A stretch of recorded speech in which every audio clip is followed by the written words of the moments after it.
Alexandre, tu es cofondateur de Withbarry, une agence digitale, mais pas que. Peux-tu nous dire en quoi consiste ton travail au quotidien ?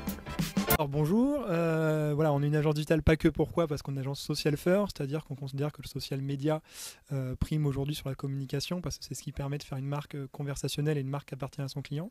Et mon travail, moi du coup, je suis directeur de création, c'est-à-dire que je pilote un petit peu les stratégies et les créations qu'on peut faire pour nos clients. On récupère les briefs et puis on les transforme pour faire un projet qui soit le plus adapté aux objectifs que peuvent avoir nos clients et nos prospects. Alors le First Social Media, c'est quoi précisément ? Est-ce que c'est quelque chose qui vient remplacer aujourd'hui la communication, on va dire, traditionnelle ? Ça vient en complément, ça prend le pas sur cette communication traditionnelle ? Alors, pour moi, cette logique conversationnelle, effectivement, va prendre le pas sur le reste des communications. Et toute communication 360 sera obligée d'intégrer cette donnée-là, c'est-à-dire prendre en amont ces logiques conversationnelles pour créer après leur campagne et leur action de communication. La parole, c'est un peu comme les libertés, une fois qu'on les donne aux gens, on ne peut pas leur retirer, ça peut que s'accentuer dans le temps. C'est pour ça qu'on intègre, nous, en amont, ces logiques conversationnelles, et on sera amené demain à produire des contenus bien plus large que le simple action sur les réseaux sociaux. On peut être amené à faire de l'événement, faire des spots télé, toujours penser conversationnel en amont.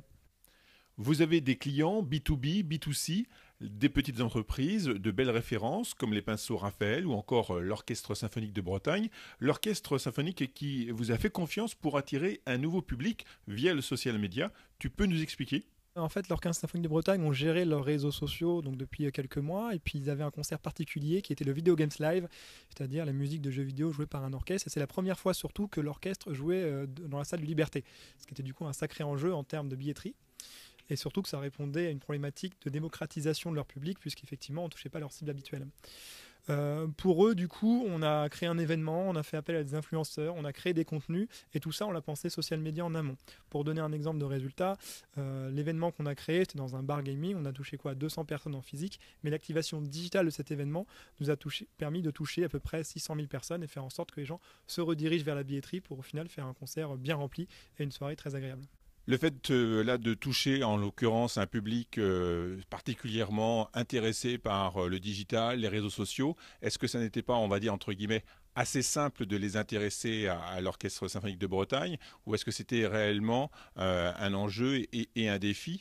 Aujourd'hui, les réseaux sociaux, le social media, c'est quand même rentré complètement dans les usages des Français. Il y a plus de la moitié des Français qui sont sur les réseaux sociaux.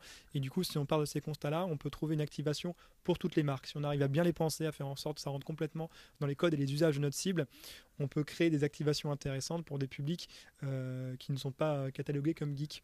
Et du coup, pour n'importe quelle entreprise, comme je disais tout à l'heure, on est aussi capable de créer ce genre d'activation bien pensée, bien menée, et surtout qui a des résultats au final. Ok, et qu'en pense ton copain ? Il ne fait que valider et approuver le projet. Un petit mot peut-être ? Vive le social media, au revoir. Donc avec grand plaisir, merci à vous.